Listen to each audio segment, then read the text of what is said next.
এই মেশিনের কাজ হলো আপনার হলুদ, মরিচ, জিরা মশলা, আপনার ধনিয়া ইত্যাদি ধরনের যত ধরনের মশলা আছে তা একদম পাউডার বা মিহিন করার কাজই হলো এই 10 ইঞ্চি গ্রাইন্ডার। এই হলো আপনার চায়না থেকে আমদানিকৃত। এই মেশিনের সাথে আমরা 5.5 ঝোড়া 40 কেজি ওজনের একটি মোটর দিয়ে থাকি, 5.5 এইচপি 4 কিলোওয়াটের 40 কেজি ওজনের একটি মোটর। এটা হলো আপনার 220 ভোল্টের মোটর, বাসাবাড়ি লাইনেই সুন্দরলি চলবে। এটা হলো আপনার 220 ভোল্টের মোটর, এটা মোটরের গায়ে লেখা থাকবে, আর 220 ভোল্ট মানেই বাসাবাড়ির যে লাইন আছে এই লাইনে সে চালাতে পারবে। তো এই মেশিনটার মাধ্যমে সে দৈনিক কত টাকা আয় করতে পারবে?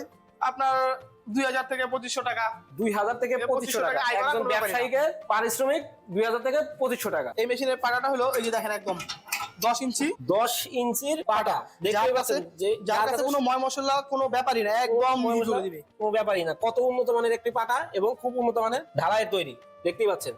আর এটাতে 2 বা 3 বার দেওয়া লাগে না, একবারেই সম্পূর্ণ ক্লিয়ার হয়ে যায়। ক্লিয়ার দেওয়া নাম্বারে যোগাযোগ করার মাধ্যমে এই মেশিনটি ক্রয় করতে পারে, এবং যারা আমাদের অফিসে এসে মেশিনটি ক্রয় করতে চায় তারা আমাদের অফিসে এসেও মেশিনটি ক্রয় করতে পারে। আমাদের অফিসের ঠিকানা হলো বগুড়া বনানী শাহজাহানপুর ফুলতলা ফটকি ব্রিজ মাদ্রাসা মার্কেটের 2য় তলা। আর আমাদের হেড অফিস হলো ঢাকা এয়ারপোর্টের পূর্ব পাশে নদাপাড়া বৈশাখী মোড়। যদি কোনো গ্রাহক বা ক্রেতা দেখা যায় যে তার আসা যাওয়ার অসুবিধা, দূর দূরান্তে জেলা পর্যায়ে তারা কি ডেলিভারি নিতে পারবে? হ্যাঁ, নিতে পারবে। তাদের জন্য আমরা খুবই সুন্দর একটি সিস্টেম চালু করে রেখেছি, সেটা হলো আপনার কিছু টাকা অ্যাডভান্স করলে কুরিয়ার কন্ডিশনের মাধ্যমে জেলা পর্যায়ে মেশিনটি ক্রয় করতে পারবে। তো যদি কোনো গ্রাহক বা ক্রেতা মেশিনটি ক্রয় করতে চান তারা অবশ্যই ভাইদের ঠিকানায় এসে দেখে শুনে মেশিনটি ক্রয় করতে পারেন, অথবা অনলাইনে কিছু টাকা অ্যাডভান্সের মাধ্যমে তারা জেলা পর্যায়ে ডেলিভারি দিয়ে থাকে। তো সেক্ষেত্রে সেই সুবিধাটা নিতে পারেন। পরবর্তী কোনো ভিডিও নিয়ে আপনাদের মাঝে হাজির হব। সেই পর্যন্ত আমাদের চ্যানেলটি সাবস্ক্রাইব করে পাশে থাকা বেল আইকনটি অন করে রাখুন, যেন পরবর্তী কোনো ভিডিও ছাড়ার সাথে সাথে সর্বপ্রথম আপনার কাছে নোটিফিকেশনটা পৌঁছে যায়। সেই পর্যন্ত ভালো থাকবেন, সুস্থ থাকবেন। আসসালামু আলাইকুম।